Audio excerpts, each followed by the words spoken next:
gabi sa tanan nga Guimarães-non, turista kag mga bisita. Ang Guimaras Police Provincial Office kaupod ang local government unit nga ginapangunahan ni Governor J.C. Raman A. Nava kag Vice Governor John Edward G. Gando na nagapahanungdom sa mga masunod nga mga crime prevention tips sa magasaulog sang Manggahan Festival 2024 kag 32nd Guimaras Provincehood Anniversary. Hugot nga maga-implementar sa province-wide gun ban halin Mayo 1 tubtob Mayo 31 sa tion sang selebrasyon sang Manggahan Festival kung sa diin ginadumilian ang pagdala sang armas kag patalom pareho sang kutsilyo, buckle knife kag batsikorno.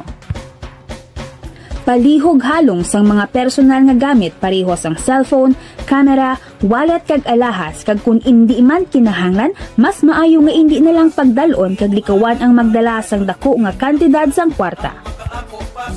Subong man ginadumili ang pagdala sang botelya sang ilimnon sa sulod sang activity area.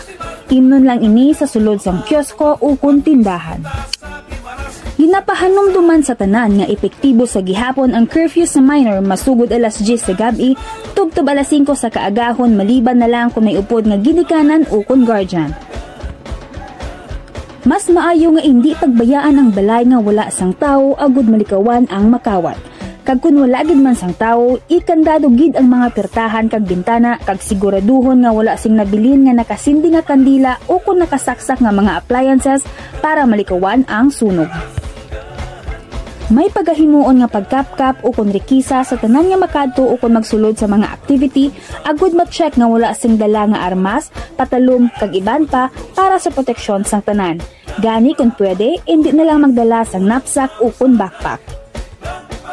Ginadumilian man ang pagbaligya sang makahulubog nga ilimnon kag sigarilyo sa minor de edad. Gani kita tanan magbinuligay sa pagsaway sang aton mga kabataan nga nagainom, nagasigarilyo kag nagapasaway sa activity area. Hindi magduha-duha sa pagpangayo sang assistance sa aton kapulisan, barangay tanods kag iban pa nga mga force multipliers. Created using Powtoon.